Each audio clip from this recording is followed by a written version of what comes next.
이번 시간에 다루게 될 주제는 그 행정법의 일반 법원칙에 관한 건데, 그 지난번에 얘기했듯이 그 법원이라는 주제 중에 가장 출제 빈도가 높은 게 일반 법원칙이죠. 그 중에 이제 행정법에서 특히 중시되는 거는 신뢰보호 원칙과 부당결부 금지 원칙이라고 그랬죠. 그 평등 원칙하고 비례 원칙은 이제 헌법에서 상대적으로 중시되는 쟁점이고, 그 평등 원칙과 관련된 행정법적 구체화가 바로 자기구속 원칙이죠. 그래서 자기구속 원칙은 헌법보다는 행정법에서 중시되는데, 다만 내용이 별로 없어요. 판례도 별로 없고. 그래서 일단은 이 출제 빈도는 높은데 그만큼 또 양도 많죠. 그래서 이걸 한 번에 다루기는 좀 무리고, 따라서 평등 원칙과 자기구속, 과잉금지 원칙, 요거로 한강 정도 분량 잡고, 그 다음에 이제 신뢰보호 원칙 자체 갖고 한강 잡고, 나머지 법원칙과 이제 행정법의 효력 해석, 이렇게 해서 행정법에 관한 그 제목으로 다루는 거는 이제 마무리가 될 거예요. 자, 일단 뭐 법원칙의 의의 같은 거 이런 거는 뭐 중요한 건 아니고, 일단 그 법적 근거에 관한 거 이런 것들도 이제 기본적으로 알아둬야 되는데, 일단 평등 원칙은 이건 특별한 합리적 사유가 이게 핵심적인 표지죠. 합리적 사유가 있는 그 차별은 그 평등 원칙 위반이 아니죠. 합리적 사유가 있냐 없냐. 그래서 상대방의 국민을 공평하게 대해야 된다. 공평, 형평, 평등, 이게 동의어죠, 그죠? 그 다음에 뭐 특히 재량권 행사 한계 원리를 중요한 의미를 갖는다는 거는, 이건 일반 법원칙 공통적인 거지 평등 원칙에 특이한 건 아닙니다. 자, 그 다음에 중요한 게 내용은 뭐 뻔해요. 내용은 뻔한데 중요한 건 뭐냐면 어느 법률에 규정이 있다 없다, 그죠? 일단 그 현행법에 규정이 없다, 헌법에만 있다, 이러면 틀리다는 거죠. 그 다음 행정절차법에 규정이 있다, 이래도 틀리다는 거죠. 행정절차법이 아니라 행정기본법에 규정이 있어요. 그래서 이 행정절차법과 행정기본법, 여기에 규정이 있냐 없냐, 이거부터 외워야 되기 때문에 그거를 종합 정리해 놨거든요. 어디다 해놨냐면 270에 해놨어요. 이거는 내용은 뻔해요. 내용은 제목만 갖고 될 것들이 대부분이에요. 물론 이제 제목 갖고 안 되는 세부적인 내용도 일부는 있지만, 그래서 일단 여기부터 외워야 되거든요. 어떤 게 행정절차법에 있고 어떤 게 기본법에 있고, 이 공통적인 것도 있지만 규정이 각각 있고 없고 이런 게 다르죠. 이거는 뭐 제가 어떻게 암기 비법을 알려줄 수가 없어요. 그냥 외우는 수밖에 없습니다. 근데 이거는 이 제목 갖고만 이렇게 달달 외우려고 이렇게 하면은 또 두 문자를 따려고 따려는 유혹에 빠지기 쉽죠. 누누이 얘기하지만 두 문자는 공부 찌꺼기들이 하는 방법입니다. 제 자랑이 아니라 저만 그런 게 아니기 때문에, 고시 그 상위권 애들, 뭐 고시도 뭐 윤석열 같이 부수 끝에 붙거나 뭐 이 찌꺼기 같은 것들은 그 얘기는 좀 다른데, 그 고시 상위권 애들은 두 문자 갖고 외운 애들 없어요. 저 같은 경우도 두 문자 기억하는 거는 그 중학교 때 배웠죠. 국사 시간에 태정태세 문단세 예성면적 임명선, 그거는 뭐 저도 어떤 자의식이 발달하기 전이니까 그냥 뭐 담당 선생님이 뭐 암기 비법이랍시고 노래처럼 하니까 그냥 그 무의식 중에 외운 것 뿐이고, 그냥 그래서 지금도 노래처럼 막 나오는데, 그 이후에 뭐 제가 대학 간 이후에 고등학교 때부터도 마찬가지. 고등학교 때부터도 전 두 문자를 안 썼어요. 그거 외에는 두 문자를 안 떴어요.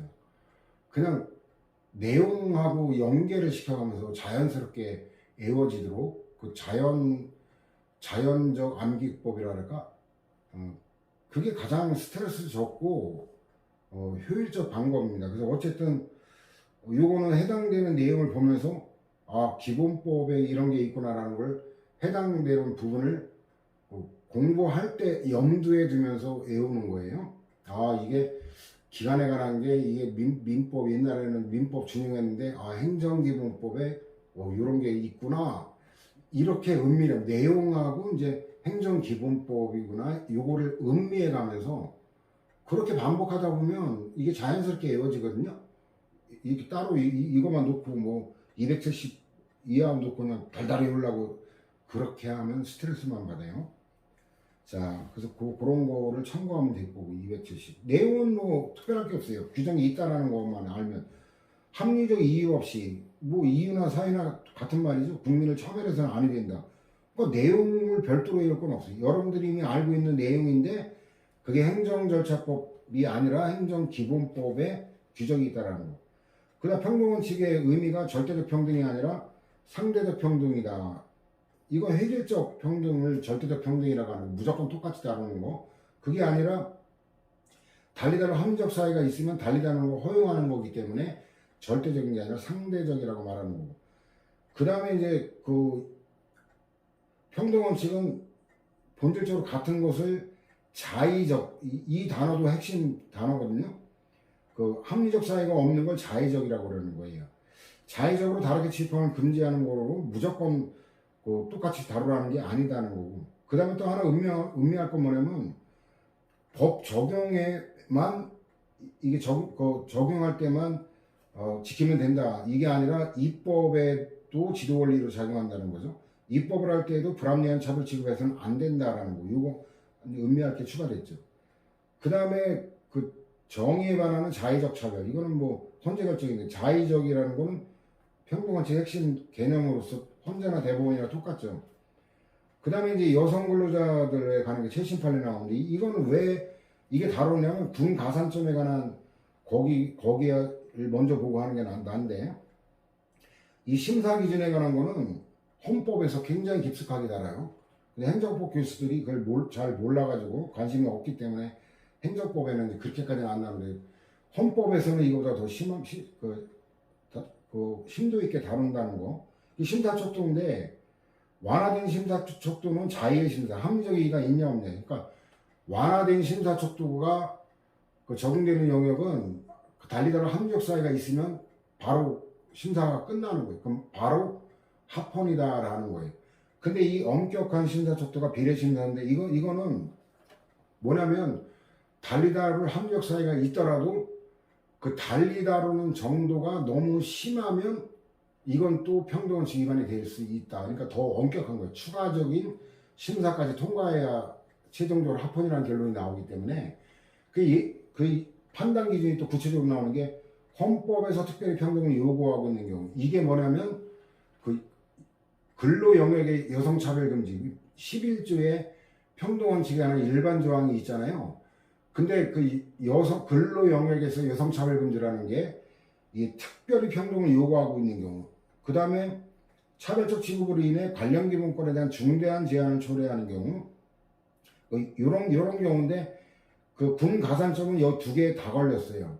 근로 영역에서 여성차별금지라는 특별 규정이 있는 거 위반에다가 차별적 취급으로 인해 관련 기본권, 공무단위권이라는 관련 기본권에 중대한 제한 두 가지에 다 걸렸기 때문에 위헌일 수밖에 없는 겁니다. 이거는 그래서 자 일단 이거 먼저 보고 이제 위로 올라갈 거예요. 자 어떤 심사속도를 정할 것인가를 결정하는 기준으로 헌법에서 특별히 평등을 요구하고 있는 경우, 즉 헌법이 스스로 차별의 근거로 삼아서는 아니 되는 기준을 제시하거나 이게 이제 여성에 관한 거, 차별을 특히 금지하고 있는 영역을 제시하고 있는 경우, 요거와 차별적 취급으로 인해 관련 기본권에 대한 중대한 제한을 초래하게 되는 경우, 이때는 엄격한 심사척도가 적용되어야 되는데 이 의미는 뭐냐면 자의금지 원칙에 따른 심사, 즉 합리적 이유의 유무를 심사하는 데 그치지 아니하고 비례성 원칙에 따른 심사, 즉 차별 취급의 목적과 수단 간에 엄격한 비례관계가 성립하는지를 기준한 심사를 행함을 의미하고 완화된 심사척도, 즉 자의심사의 경우에는 차별을 정당화하는 합리적인 이유가 있는지만 심사하기 때문에 그에 해당하는 비교 대상 간의 사실상 차이나 입법 목적을 발견하고 확인해야 된다는 거예요. 그래서 헌법에서도 깊게 나간다는 거는 비교 대상에 해당되느냐 아니냐, 이게 비교 집단이냐 아니냐, 이런 논점이 상당히 출제가 많이 되고 있어요. 그 입법 목적에 관한 것도 그렇고. 그래서 그 헌법에서는 이거보다 좀 나아간다. 그럼 다시 위로 4번 판례 가면은 여성 근로자들 딱 보는 순간 근로 영역에서 여성차별금지라는 특별 조항이 있는 그 쟁점이다라는 거 알 수 있죠. 자, 이건 일반 조항인 헌법 11조 1항에서 규정한 평등원칙 외에도 헌법 32조 4항에서 규정한 여성 근로에 대한 부당한 차별금지라는 헌법적 가치를 염두에 둬야 된다는 거죠. 대법원도. 해당 분야 근로자의 근로 내용, 그들이 갖춰야 되는 능력, 근로시간 뒤에 이하는 종합적으로 고려해야 한다. 이거는 실무에서는 되게 중요한 거예요. 포석과정이라 그러죠. 실무에서는 요 하나하나 판단 기준을 다 대입해가면서 따져줘야 돼요. 근데 우리는 이제 그 법률 전문가를 양성하는 시험이 아니기 때문에 이런 실무에 필요한 것까지 뒤털어내지는 않습니다. 뭐 괄호 놓게 해가지고 뭐 근로시간 이런데 괄호 놓고 이렇게 되면 극단 난도예요. 물론 이제 그런 경우 변호사 시험에는 그렇게 출제될 수도 있어요. 그건 변호사는 법률 전문가를 그 선발하는 시험이기 때문에. 그러나 일반 공무원 시험에서는 그렇게까지 다 일일이 다 예열권을 요구하기는 무리다라는 거. 그래서 그 앞부분에 관한 여성 근로에 관한 부당한 차별금지나 특별 규정이 있다라는 그 정도를 확인하고 만족하면 되죠. 그 다음에 그 평등원칙하고 자기구속이 마찬가지인데, 비법규인 행정규칙을 법규 내지 준법규로 전환시키는 전환규범, 매개규범의 기능을 수행한다라는 거죠. 이건 뭐냐면 행정규칙은 법규가 아니기 때문에 행정규칙 위반이다라고 주장해봐야 위법사를 인정 안 합니다. 근데 그 말장난 같지만 논리적으로 전혀 별개인 게, 왜 누구는 행정규칙대로 하고 왜 나는 합리적 사유 없이 행정규칙대로 안 하고 이렇게 차별을 하냐. 이거는 평등원칙, 자기구속원칙 위반을 주장하는 거거든요. 행정규칙대로 안 했다라는 실질은 똑같아요. 행정규칙대로 안 했다는 건 똑같은데 논리가 행정규칙 위반이라고 주장하면 안 받아들여지지만 평등원칙, 자기구속원칙 위반이라고 주장하면 받아준단 말이에요. 이거 헌법 원리이기 때문에, 헌법적 효력을 갖기 때문에 법원도 이를 무시하고 재판할 수가 없죠. 그럼 처음에 논리에 익숙하잖아. 이 새끼들 진짜 뭐 완전히 뭐 말장난하고 자빠졌네. 아니 똑같은 얘기 아니야? 그 뭐 행정규칙대로 누구는 해고 누구는 안 하고, 이거 결국 뭐 행정규칙대로 안 했다는 얘기 아니야? 맞아요. 근데 논리적으로는 행정규칙 위반 자체는 위법 사유가 못 됩니다. 근데 이 법학은 굉장히 논리적인 학문이기 때문에 같은 내용이라도 논거를 어떻게 가져가느냐에 따라 결론이 달라진다는 것을 염두에 두지 않으면 법학 정복은 불가능합니다. 그리고 공통적이고 재량행 통제법리도 일반 법원칙 공통이라 그랬죠. 자, 위반 인정 사례인데 이거는 납득 가는 게 많아요. 생으로 외우지 않아도 함께 화투 같이 쳤는데 누구는 견책 꾸짖는 거예요. 근데 한 명만 파면 말도 안 되죠. 뭐 얘가 달리다를 뭐 아무것도 표지가 없잖아요. 외우지 않아도 되죠. 특별전에서 A기관 공무원의 전에 대해서는 해결적으로 무려 20%의 가산점. 이거는 엄격한 심사척도죠. 그래서 이게 그 국립대학교 입학전인데 이건 교육받을 권리를 중대하게 제한하는 거고, 물론 당시 이때는 그 헌재가 그 엄격한 심사척도 이런 이론을 밝히기 전이기 때문에 그런 이론을 매개로 하지는 않았지만, 여러분들은 배경 지식이 있기 때문에 그 외교관이 국가를 위해서 외국에서 이렇게 일을 하는 바람에 그 애들이 제대로 된 우리나라 교과 과정을 배우지 못했잖아요. 그러니까 이거는 달리다를 사유는 있단 말이에요. 그러나 20% 미친 거죠. 20% 이게 어떤 놈이 어느 국립대학인지 그게 판례 그 판결문에 나와 있지는 않아서 모르는데 개똥통이지. 아니 미치지 않고서 20% 이거 2%도 아니고, 그죠? 이거는 지금 여러분들이 엄격한 심사척도, 교육받을 권리에 관한 그 중대한 제한을 처리하기 때문에 엄격한 심사척도 너무 심하다라는 게 느낌이 오잖아요. 외우지 않아야 되죠. 국유 잡종재산에 대한 시유취득을 부인하는 요거 헌재 결정이죠. 자, 이건 두 측면이 있어요. 지금 이제 일반 재산 명칭이 바뀌었죠. 잡종이라는 게 명칭이 좀 별로 바람직한 명칭이 아니잖아요. 그래서 일반 재산으로 이제 순화를 시켰는데, 그래서 지금은 국유재산이 행정재산, 일반재산 이렇게 나눠져 있는데, 일반재산은 현재 행정 용도로 사용되지 않는 거예요.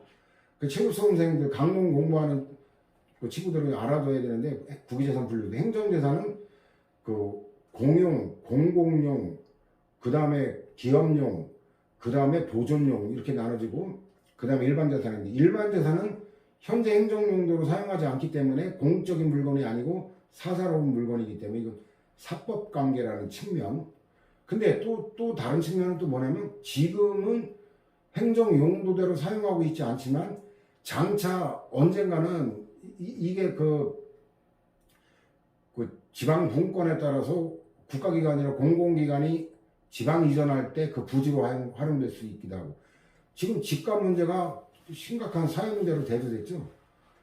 그런데 그 윤석열 대통령이 굉장히 유능해요. 그 옛날에 노무현 정권이 망해서 지지자들까지 다 등을 돌린 계기가 이라크 파병하고 이제 한미 FTA 추진했던 건데, 그거에다 결정적으로 등을 돌려버린 게 부동산 실패였거든요. 집값 폭등하면서 완전히 노무현 비참하게. 그래서 그때 친노 애들이 완전히 어때요?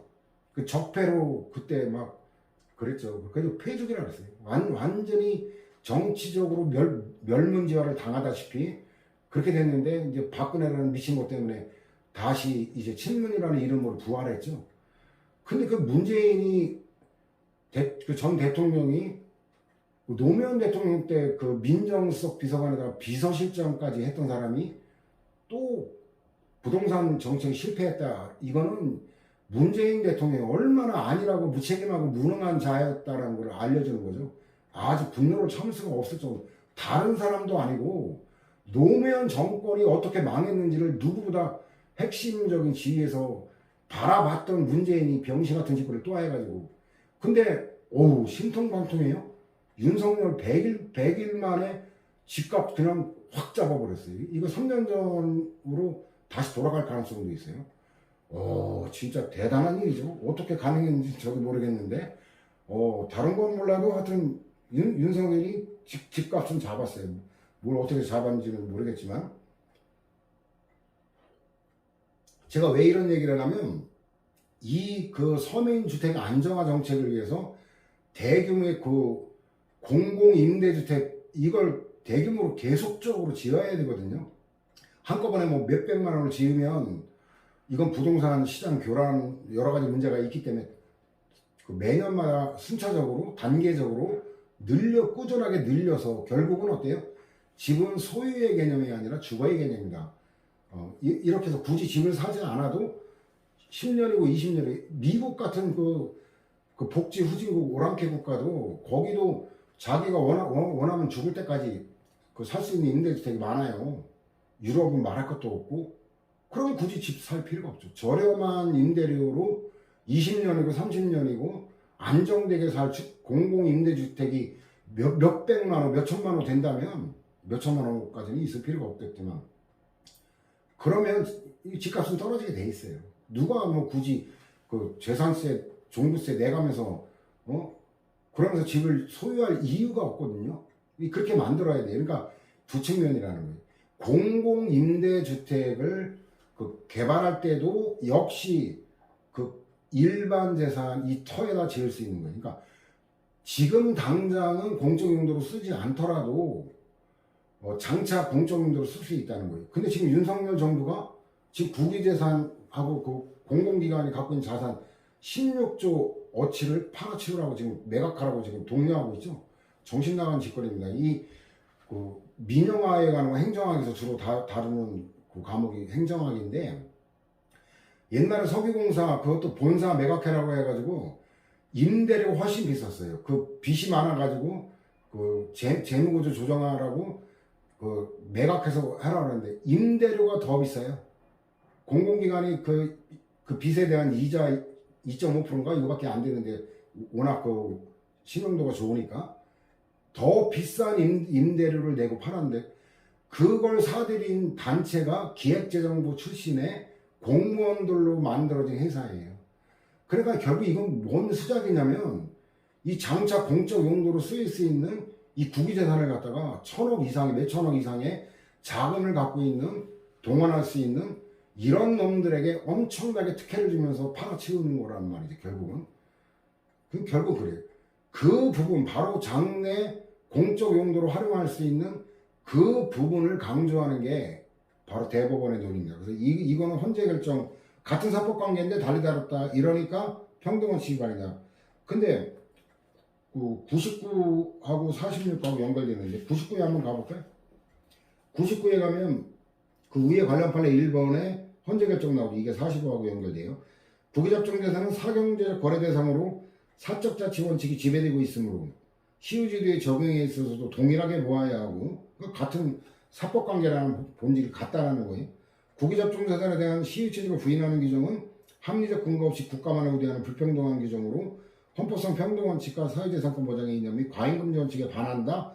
웃긴 얘기예요. 국가가 소유한 땅을 일개 개인이 사사로운 이익을 위해서 소유하는 거하고 어떻게 이게 본질이 같아요? 정신 나간 놈들이죠. 그 다음에 또 이게 46 대법원 판례하고 여기 논거를 안 했는데 46에 가는 거는 국가 그 맨 위에 보면 국가를 우대하는 규정이 있죠. 국유접종 재산을 무단으로 점유한 자, 무단이라는 건 불법이에요. 불법 점유한 자에 대해 이거 잡종 재산 그 대부 계약, 임대차 계약도 체결 안 하고 그냥 공짜로 쓰는 걸 무단점이라 그래요. 변상금을 부과하도록 한 거. 이거는 평등원칙과 비례원칙 위반이 아니다. 이게 45하고 헌재하고 대법원의 논리가 다른 거예요. 이 대법원은 잡종재산 당시 지금은 이제 일반 재산이지만 이건 일반 그 사인의 국민의 소유 재산하고 다르다라는 측면을 중시한 거고 전 대법원의 논리가 타당하다라고 생각을 합니다. 그 다음에 지방의 조사감사를 위해 채택된 증인의 불출두 서류 등에 따라 과태료가 증인이 5급 이상 공무원인지 대기업 임원인지 사회적 신분에 따라 차등 부과할 걸 규정하고 이거 어때요? 헌법에 사회적 신분에 따른 거 이거 헌법에 규정된 평등원칙이 규정된 거기 때문에 위반이라고 볼 수밖에 없죠. 제대공인 지원에 관한 가산점 제도 이거 아까도 얘기했지만 두 개 다 걸리는 거였죠. 그 다음에 청원경찰이 인원감축을 위한 면직 처분 대상자를 선정함에 있어 학력 갖고 차별했죠. 초등학교 졸업이야. 그 청원경찰이 무슨 뭐 고도의 전문직도 아니고 학력에 따라 차별할 이유가 아니죠. 근데 그 평등원칙 위반이지만 취두사회가 어렵게 나면 이제 하자 정도까지 물을 수 있는데 왜 그러냐면 그 시험이 그 중학교 졸업 수준의 그 난도였어요. 그러니까 이걸 갖다가 그 학력별로 해서 감원비를 정하지 않으면 초등학교밖에 못 나온 사람들만 다 잘리게 됐어요. 그러니까 그 사람들의 일부나마 구제해 주려는 아름다운 동기였기 때문에 무효까지는 아니다라는 거고. 그가 다른 지방선거 후보자와는 달리 기초의회 의원 선거 후보자에 대해서는 정당 표방조차 금지하고 다른 경우는 정당 공천까지 허용되잖아요. 근데 이거는 공천은 그냥 내가 민주당 소속 당원이다. 이거 표방까지 금지한 거. 이건 누가 봐도 합리적 이유가 없죠. 근데 지금은 이제 다 바뀌었죠. 알고 있다시피 다 공천 허용하는 거로. 그 다음에 그 지방자치단체 장만 무려 6개월이죠. 180일까지 사퇴하도록 한 거고. 국회의원, 법을 만든 국회의원 지네들은 60일까지 사퇴하도록 했는데 말도 안 되는 차별이죠. 그 다음에 이제 유공자 이거는 이것도 결국은 뭐에 걸렸냐면 엄격한 심사척도 10% 이건 너무 심하다. 그래서 군가산점하고 이거는 다릅니다. 국가 유공자에 관한 거는 유공자 본인에 관한 건 우대하도록 헌법에 오히려 적극적 우대 조항이 있어요. 그렇기 때문에 유공자 본인에 관한 건 위헌이 아니고 다만 이제 그 명시적 규정이 없는 가족에까지 하는 건데 이것도 합리적 사유는 있지만 무려 10% 이거는 그래서 자체가 위헌은 아닙니다. 그래서 이거는 10%를 비례원칙 위반을 해소하기 위해서 5%로 하향하면서 이거는 현재 남아있고 군 가산점은 그거는 합헌화될 여지가 없습니다. 안타깝지만 그 다음에 개인 택시에 관한 건데 우선순위 기준은 무사고 운전 등의 성실 의무를 반드시 동일 회사에서 이행할 걸 정하고 있는 거예요. 경기도 고양시인데 이거는 뇌물 받아먹었다고 생각해야 돼요. 왜냐면 이런 조항이 있으면 택시 운전기사는 개인 택시만으로 따려면 택시 회사의 노예가 될 수밖에 없어요. 여기서 더럽다고 다른 데로 옮겨버리는 순간 경력이 다 날아가거든요. 이거는 뇌물 받아 처먹었다고 밖에 볼 수가 없어요. 그 중요한 거는 성실 의무를 이행했냐 아니냐가 중요한 거지. 이게 동일 회사냐 여러 회사냐 이거는 상관이 없는 거죠. 그 다음에 개발제한구역 해상부담금의 부과를 지정하면서 전기공급시설과는 달리 집단에너지 공급시설. 전기도 에너지죠.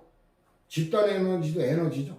에너지라는 본질이 같은데 다를 이유가 없죠.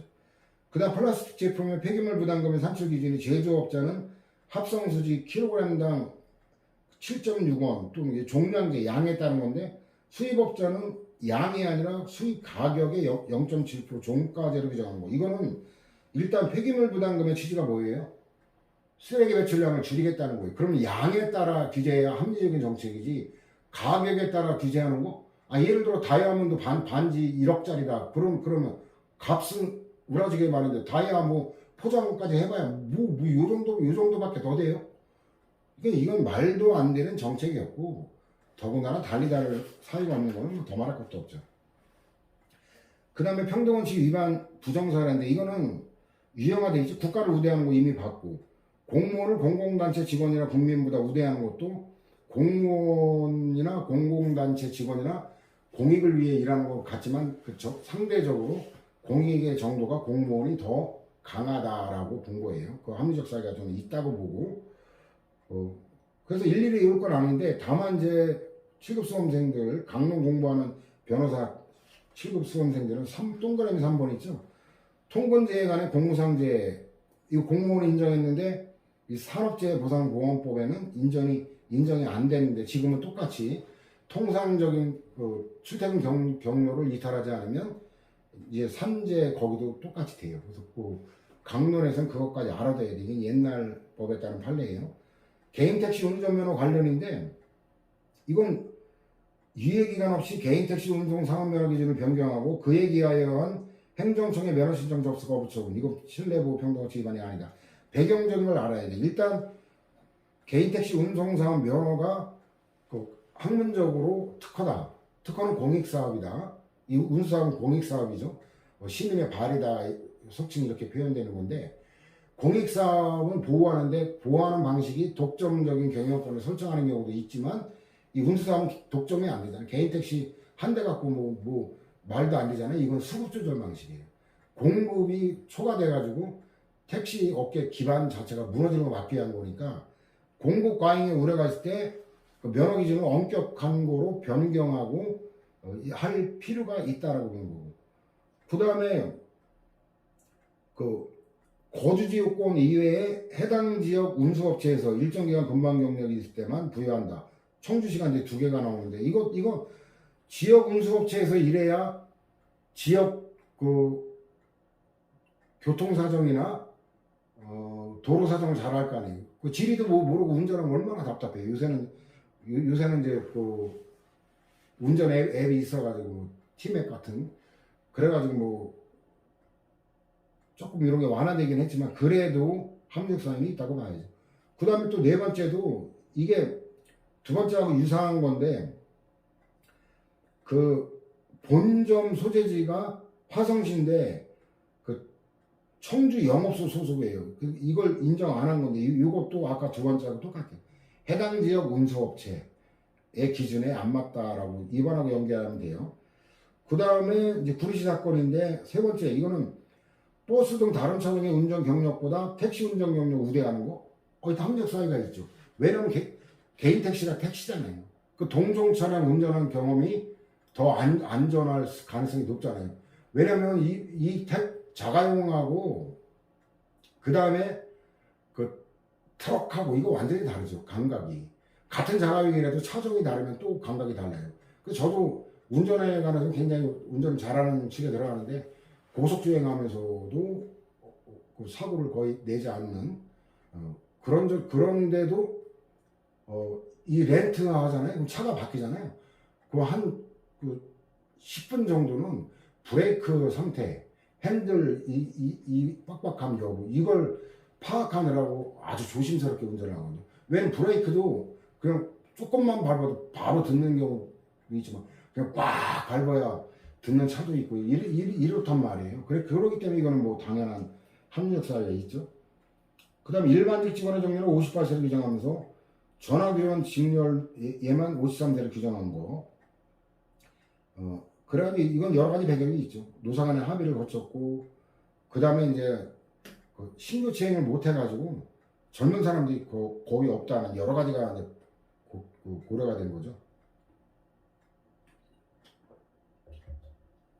그 다음에 개전의정이 있는지, 개전의정은 뉘우치고 반성하는 걸 개전의정이에요. 잘못을 반성하는 놈이냐 아니냐에 따라 달리 다루는 건 당연히 이거 합리 사유가 있죠. 여긴 징계인데 그 형벌에도 있잖아요. 형벌에도 개전의정이라고 하는데 지금 성범죄 그 변호하는 것 중에 하나가 반성문을 수백 장 쓰고 막 이러죠. 이거 잘못된 관행이에요. 이게 법원에 반성문 제출할 게 아니라 피해자에게 반성문을 제출해가지고 피해자가 반성한 거를 인정하느냐라는 피해자의 평가에 따라 양형에 반응해야지 내심으로 반성도 안 하면서 형량을 깎으려고 법관, 존경하는 법관, 뭐 하늘의 태양이시여 뭐 이질하면서 법관에게 그 반성문을 제출하는 이거를 갖다 무조건 기계적인 양형에 반응하는 현실은 저는 너무나 잘못된 거라고 생각해요. 피해자가 용서하지 않으면 양형에 고려해서는 안 된다. 저는 그렇게 생각해요. 그래서 어쨌든 개전의정이라는 단어만 알면 이건 당연한 거. 그다음 미신고 집회 주최자하고 시위 주최자 동등하게 처벌하는 거. 왜냐하면 집회는 정지하고 있는 상태에서 표현의 자유고 시위는 이동하는 집회예요. 근데 집회도 대규모 집회일 때는 이 시가 초래할 수 있는 공공의 그 안녕질서 위의 여부하고 별로 다를 바가 없어요. 아니 뭐 그 한 10대 명이 그 행진하면서 시위하는 거하고 100만의 군중이 모여가지고 집회하는 거. 이 집회는 언제든 시위나 폭동으로 변질될 우려가 없지 않잖아요. 그죠? 그렇기 때문에 위험성이 본질적으로 다른 건 아니기 때문에 각계 다른 합리적 이유가 있다. 그 다음에 뭐 원주 혁신도시니까 원주시 주민들에 대해만 지원대책 수립한 거. 한정된 예산 갖고 그럼 뭐 어쩔 수가 없죠. 그 다음에 여기도 개념 문제인데 병원은 허가제, 근데 의원은 신고제. 이거는 이미 알잖아요. 규제 정도가 핵심 정리라 아마 규제 정도 그런 거는 안 해놨을 건데.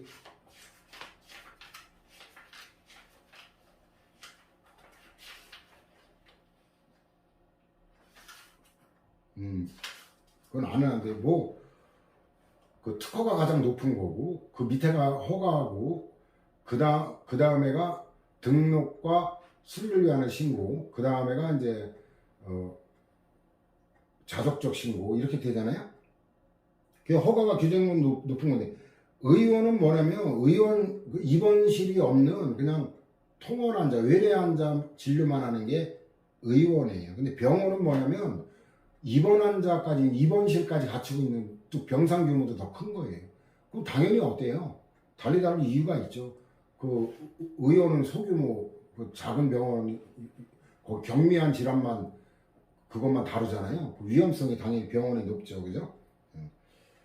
그 다음에 자기구속의 법리, 비법균 행정규칙을 준법규로 전환시키는 전환규범 매개규범 기능이죠. 이거 공통이라고 그랬죠. 법적 근거가 학설상 평등원칙인데 대법원과 헌재는 엽기적으로 신뢰보호 원칙까지 하는, 이거 논리적으로 문제가 큰 거예요. 왜냐하면 자기구속은 신뢰관계가 형성되지 않은 경우까지 적용되는 더 넓은 거예요. 근데 신뢰보호 원칙은 신뢰관계가 형성된 그 상대방과의 관계에서만 적용되는 거거든요. 일반 국민이 아니라. 자기구속 평등 원칙은 일반 국민을 이렇게 다 적용되는 원칙이에요. 그러니까 이 대법원과 헌재가 어떤 고민을 하고 이런 거를 취했는지는 의문이에요. 고민을 했다면 이건 논거로 쓸 수가 없는 건데 그래서 애우라라는 얘기입니다. 결국은 대법원 판례도 최신 판례에서 다수 헌법재판소와 마찬가지로 자기구속 원칙을 명시로 인정하고 있는데 근거가 신뢰보호 원칙까지 추가하고 있다는 거. 자, 대법원은 헌재법 베낀 거기 때문에 밑으로 내려가면 여기다 필요한 거 주석 달아놨는데요. 행정규칙은 일반적으로 행정조직 내부의 성립 효력을 가지는 것이나 원칙적으로 법규성 부정된다는 거죠. 행정규칙의 법령의 규정에 의해 행정관청의 법령의 구체적 내용을 보충할 권한을 부여한 경우가 바로 법령보충규칙으로 특수한 행정규칙이죠. 이거는 재량권 행사준칙인 규칙이 재량준칙이죠. 정한 바에 따라 대표로 시행되어 행정 관행이 이룩되게 되면 행정 선례까지 필요하다. 그 선례 하나만 있으면 되는 게 아니라 이것도 음매일 거예요. 평등원칙이나 신뢰보호원칙까지 추가하고 있다는 거. 여기에 따라 행정기관은 그 상대방에 대한 관계에서 규칙에 따라야 할 자기구속을 당하게 되는 경우에는 대적 구속력을 가지게 되는 바 법규로 전환된다는 거죠. 행정규칙 자체는 법규가 아니지만 자기구속 평등원칙, 신뢰보호원칙에 따라 법규로 전환되는데 이때는 헌법소원의 대상이 될 수 있다. 이게 논점이 꽤 많은 판례였죠. 그 다음 재량 영역이죠. 기속행위는 뭐 별도의 기준이 필요 없잖아요. 법대로 따라야 되기 때문에. 행정규칙이죠. 규범 해석 규칙 여긴 적용되지 않는다. 왜냐면 법률 해석권은 법원의 권한이지 행정부의 권한이 아니기 때문에. 행정선례가 하나만 있어도 되느냐 아니면 필요 없냐인데 필요하다라는 게 학설이에요. 근데 대법원과 헌재는 좀 전에 봤지만 관행까지 요구하고 있다. 효가 적극적인 게 아니에요. 적극적으로 제하고 똑같이 해달라가 아니라 소극적인 방해 배제, 차별 배제예요. 그러니까 쟤랑 똑같이 해달라 이런 적극적으로 주장할 수 있는 게 아니라 쟤와 비교해서 합리적으로 차별하지 말라, 침해하지 말라 그런 소극적인 거다. 불법의 평등 대우는 인정 안 되죠. 불법을 쟤한테도 위법인데 면허 내줬으니까 나한테도 면허 불법으로 내달라고 법치국가를 부정하는 결과가 되기 때문에 판례도 마찬가지죠. 위법한 행정처분한 선례가 있다고 해서 그러한 기준을 따라야 되는 거 없는 점 이거 출제가 여러 번 됐던 판례인데 결론은 간단하죠.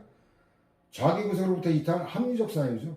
그래서 요게 이제 그 건조 저장 시설 이거 지원하는 거에 논면적 기준 이거에 관한 사건인데 쌀시장 개방화에 대한 경쟁력 강화 등 우월한 공시장 요청에 따라 1000헥타르 이상 요건을 추가할 만한 특정한 사장을 인정할 수 있다는 얘기죠. 이게 이제 대규모 저장 시설을 갖출 때만 지원해주겠다 합리적 사유가 있다고 보는 거죠. 과잉 금지는 뭐 별로 어렵지 않죠. 일단 헌법 원리다. 일반 법원칙 공통의 날짜 여기 있는 거. 법치국 관리에서 당연히 발생되는 헌법상 기본 원리다. 이거 음미해야 돼요. 그래서 법치국가가 근거다. 모든 국가정에 적용된다는 이건 뭐 당연한 얘기고 행정기본법에 규정이 있다. 적합성, 필요성, 상당성 다 있어요. 내용은 뭐 똑같으니까 넘어가고 적합성, 필요성, 상당성 이거 모를 사람은 없죠. 지금 정리 단계에서 넘어갑니다. 적합성 그나마 출제가 많이 된 건 아니지만 2번 정도 됐는데 변호사로 개업하고자 하는 판사나 검사 등의 개업지 제한 규정은 목적 달성이 불가능한 수단이라는 거죠. 왜냐면 이거 정관 이후 이런 거 막으려면 우수 한 중견 판검사 확보하려면 개업지만 제한해서는 막을 수가 없어요. 개업지 제한에도 사건 수임을 막지 않으면 이거는 판검사가 오래 근무 안 하고 중간에 나가버려서 10년, 15년 이상의 중견 판검사를 확보하겠다는 목적 달성 자체가 불가능한 거예요. 저걸 가능하게 하는 수임 자체를 못하게 막아야 되는데, 자, 필요성 원칙. 이거는 이제 대체 수단이 없는 필요 부득이한, 이런 거 같은 내용의 표현만 익히면 되는 거고, 그 적반하장에 관한 거죠. 국민이 기본권을 덜 제하는 방법을 찾아야 되지, 국민의 입장에서 기본권 실현 다른 수단이 있다고 정당화되는 건 안 되지. 적반하장과 관계되는 거고. 그 다음에 임의적 규정, 이건 재량이죠. 근데 필요적 규정, 필요적으로 침해하게 되는 거고, 침해가 더 큰 거잖아요. 그 다음에 또 최소한의 범위에서 가스통 사용할 수 있다. 이건 다 상식적인 내용들이죠. 필성 위반은 인정사례인데, 단지 일의 훈령의 위반은, 일단 일의 위반은 경미한 거죠. 그 다음에 요정인데, 요정도 아니고 대법원이 두 표현을 모순되는 걸 잡는 요정은 사인 기준에서 최소 1000만 원 이상 들어가는 고급 수집이에요. 룸사롱, 강남의 텐프로 룸사롱 이런 데보다 훨씬 더 더 고급 이게 요정이에요. 그래서 옛날 박정희 때 박정희가 워낙 그 웬만한 연예인 영화인들까지 막 촬영 현장에 납치해가지고 막 강제로 시청들게 하고 막 그 박정희 죽은 원인이 그 중에 하나 있잖아요. 거기에 가담했던 그 대령 채용사였어요. 이름은 내가 까먹었는데 육군사관학교 나와가지고 박정희 잠자리 할 여대생 이거 헌팅하러 집차 타고 시내 돌아다니고 앉았고 자괴감을 느껴서 결국 김재규 장군의 거사에 뜻을 같이 하기로 했던 게 더 얘기하면 조금 민감하겠다. 참고로 박정희는 한 달에 연애를 갖다가 20일 정도 평균적으로 즐겼던 놈이에요. 그때마다 여자가 반드시 있었고 그 죽을 때도 한양대 재학중이 여대생 잠자리 하려다가 결국은 그 뒤져가지고 못한 건데 화대는 받았나 모르겠네. 내가 신경 쓸 건 아니지만 위험한 발언을 했네. 요정은 그런 거예요. 근데 캬바레예요. 캬바레. 풍미유지의 위반은 위반인데 이거 갖고 쫓겨날 일이란 말이 파면 누가 봐도 심하죠. 근데 30만 원인데 이건 감사의 뜻으로 또 피동적수 주는 걸 마지못해 받은 걸 피동적이라. 능동적인 거는 지가 먼저 돈 달라고 요구한 거. 피동적 수수는 위반 정도가 경미한 건데 능동적 수수는 이거는 굉장히 중요한 거예요. 그래서 이건 30만 원이지만 피동적 수수 이거 해임은 위반 인정돼서 구제가 되는데 밑에 비교할 게 부정사례 보면은 두 번째 10,000원권 집회 한 장은 두 번 접어서 면허증과 함께 달라고 한 건 얘는 10,000원 받고 쫓겨났어요. 참 한심한 공무원이죠. 이건 뭐 멍청한 짓을 한 거지. 얘는 지가 그냥 10,000원짜리 그냥 주면 지나가는 차 블랙박스하고 다 찍힐 수도 있잖아요. 그러니까 두 번 접어가지고 딱 놓고 거기다 운전면허증 딱 덮으면 안 보이잖아요. 이렇게까지 교활한 놈이죠. 그래서 금액만 갖고 따질 게 아니다라는 거. 보존음료수의 국내 판매를 완전히 금지하는 거. 너무 심한 거 아니에요? 제한해도 되는데. 그 황장혁 이게 주최사항 만든 정통 빨갱이 새끼죠.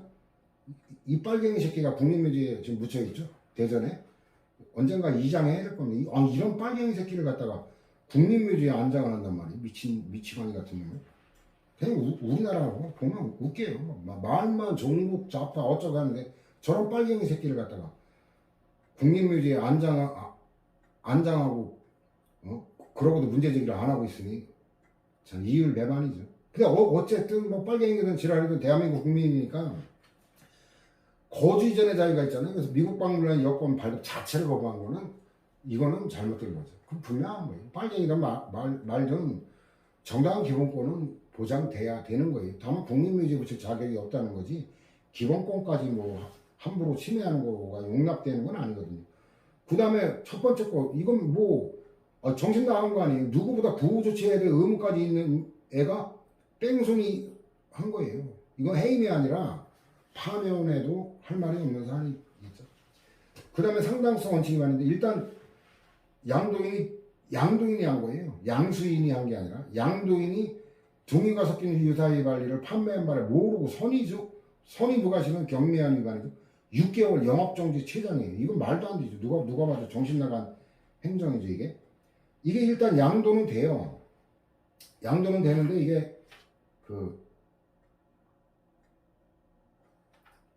저기다 하는 거 뒤에다 하는 모양이에요. 166개 양도 자체는 되는 거예요. 그래서 양도인이 불법 저질러도 위법사이 있어도 양수인에게 영업정지 할 수는 있어요. 그게 166에 보면 그 위에 허가효과의 승계에 관련 판례 두 번째 있죠. 요게 50하고 연결이 되죠. 일단은 석유 판매업 이거는 양도 권리금 승계 위법만이 아니라 위법사유 귀착서 승계도 가능한데 너무 심하다라는 거예요. 사익 침해가 또 크다라는 거. 166하고 그래서 아니 왜 불법은 양도인이 저질렀는데 억울하게 양수인에게 하냐 이 자체가 잘못된 건 아니라는 걸 주의해야 될 거고 그 다음에 자신이 마시고 싶은 이게 보존음료수가 이 생수 얘기합니다. 생수 생수의 법률 용어가 보존 음료수거든요. 자신이 마시고 싶은 음료수를 자유롭게 선택할 수 있는 것은 행복 추구권에 포함된다. 대법원 판례이기 때문에 알아둘 필요가 있어요. 그 다음에 이게 공익보다 더 크다라고 보면 상당성 위반 부정사는 유형화되어 있어. 공익을 중시하는 게 보건위생이고 사람의 생명과 신체 안전 굉장히 중요한 법익이 침해되는 거니. 문화재도 한 번 파괴되면은 돌이킬 수가 없잖아요. 그죠? 그 통도사 하면은 그 불보사찰이라고 그러죠. 불보사찰. 그 불법 승이 이제 불교의 삼부 세 가지 보물인데 불은 이제 부처님, 그래서 부처님 진신사리를 모신 사찰을 불보사찰, 통도사죠.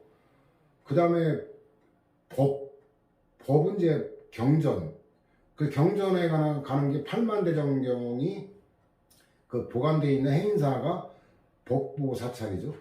그 다음에 승은 승려, 스님에게 승려, 그 국사 왕사를 포함한 고승들을 가장 많이 배출한 전남 순천의 그 송강사, 그 법정 스님도 거기 말년에 오랫동안 거주하셨죠. 거기 그 송강사가 이제 승부사찰이라고 그러는데 그 통도사. 그 다음에 이제 두 번째 거는 그 뒤에 가면 허가에서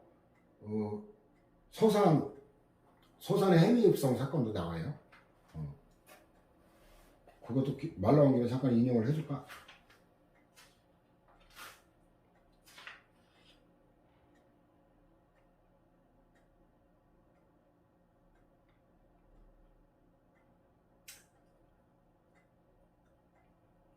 그 핵심 종류라 그렇게 그거는 안 해놨네. 어쨌든 유형화된 거라. 그 다음에 문화재 보호구역 적용 영역 전 영역에 다 적용되는 건데 여기만 적용된다고 오해하면 안 되고 다만 이제 더 밀접한 거 경찰 행정이 가장 중심. 경찰에 특히나 총기 사용에 관한 거. 또 얼마 전에 윤석열 대통령이 경찰관 1인 1 총기 소지 이거 예상도 엄청나게 될 뿐더러 이거 이렇게 되면 사고 위험성이 엄청나게 크죠. 그러니까 윤석열 대통령은 서울법대 나와서 사법시험까지 합격했는데 진짜 지적 능력이 의심스러운 게 아니 경찰관의 총기 이 남용이 이게 어때요? 그것 때문에 과연 비례원칙이 처음 시작됐다는 거 그런 것조차 다 까먹어요. 이거 법대 웬만한 머리 갖고는 죽을 때까지 안 까먹거든요. 하여튼 천재적인 두뇌인가 희한한 머리다. 이해가 안 가요. 이 법학 전공한 게 맞는지도 사실 의심스럽고 승기자 행령의 취소 이러면 침입적인 거니까 음주운전으로 인한 거 이거는 생명신체 침해 가능성이 대단히 큰 거니까 다른 경우와 달리 더 공익을 중시하다는 거 상식적인 얘기죠. 일반의 승기자 행령의 취소와는 달리 그죠? 취소로 인해 있게 될 당사자의 개인적 불이익보다는 일반적 승기자 행령의 취소는 제한되잖아요. 이거 뭐 모를 사람 없지만 취소철의 제한.